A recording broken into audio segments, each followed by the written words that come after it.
No of Jesus క్రైస్ట్లో కొంతమంది Christians గురించి ఎగతాళి చేస్తూ ఉంటాయి. ఏంటిదంటే ఫుడ్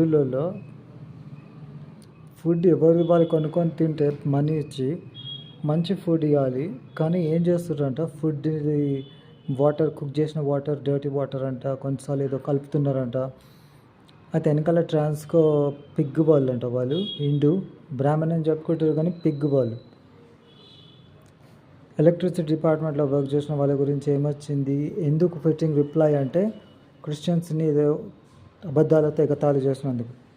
ఎన్నిలో గెలవలేనిది వెనకాలండి ఏరిగింది తింటుందంట పంది, బాపనని చెప్పుకునే వెనకాలది.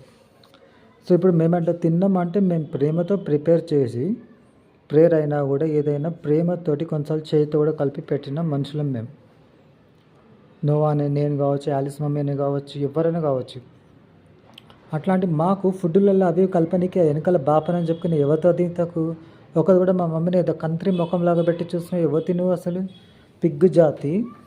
పనులు లేకపోతే మా ప్రభుత్వం లేసు ప్రభు ఇచ్చిన గవర్నమెంట్లో పనులు పెట్టుకొని బతుకుతున్నారు. అదేదైతే ఎప్పుడు ఉండేనో ఆ హిందూ ఎవరికి తెలియదు. అంటే బట్ట కట్టి తిండి తిప్పలు తిన్నది మాది. వెనకాల పందిలాగా ఉండి లిటరలీ వెనకాల దిక్కు ఏరింగ్ తినుకుంటూ ఉండి ఎన్నిలో గెలవలేకుండా మంత్రాలు గింత్రాలని ఎవరి వాళ్ళు మనీ పెట్టుకొని కొనుక్కునే ఫుడ్లలో అది కలపమని చెప్పి నీకు ఎంత ధైర్యం నీకు? అట్లాంటి వాళ్ళని షూట్ చేసి పారేసిన పాపం లేదు, గన్నుతోటి కుక్కలను చంపి ఆడ పడేసిన పాపం లేదు. కొంచెం అలాంటి వండుతున్న దాంట్లో ఇట్లా స్పిట్ చేయడం అంట. అయితే దేవుడు ఎన్నెన్ని మనుషులు పడ బాధలు చూసిండొచ్చు.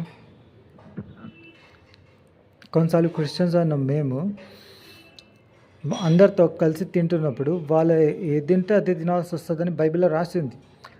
అట్లా మమ్మల్ని అవమానపరచడం ఎవరిచ్చిన హక్కు వాళ్ళకి? దేవుడే ప్రేమతో రెస్పెక్ట్ ఇస్తున్నప్పుడు క్రిస్టియన్స్ కానీ ఒక హ్యూమన్ బీయింగ్ని అంతా దిగజార్చినట్టు చేసి మంచి కోసం చేస్తున్నామని చెప్పడం, నువ్వేదైనా చెడు పని చేస్తున్నావేమో, నువ్వు ముక్కులు చీకుతున్నావో ఏం చీకుతున్నావో అది నీ ప్రాబ్లం, నువ్వు తిన్న అట్లాంటి గలీజ్.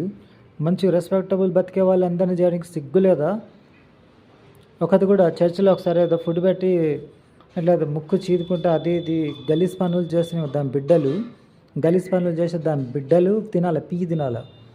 అంతేగాని మంచి బతికే చిన్న పిల్లల్లాగా ఏం తెలియని మమ్మల్ని ఫుడ్ని మేము కలిపి ఎగతాలంట. అట్లాంటి వాటిని బూటి దెబ్బ ఒక్కటి ఇవ్వాలి గుద్ద పైన. అడ్డమైన కాళ్ళు ఎక్కడి నుంచి వస్తాయి ఆఫ్రికా మోరి బుద్ధి అన్నీ. ప్రతి ఒక్క మాట వేసిన ప్రార్థన. Know of Jesus Christ all the rest is prayer Lord in Jesus name amen.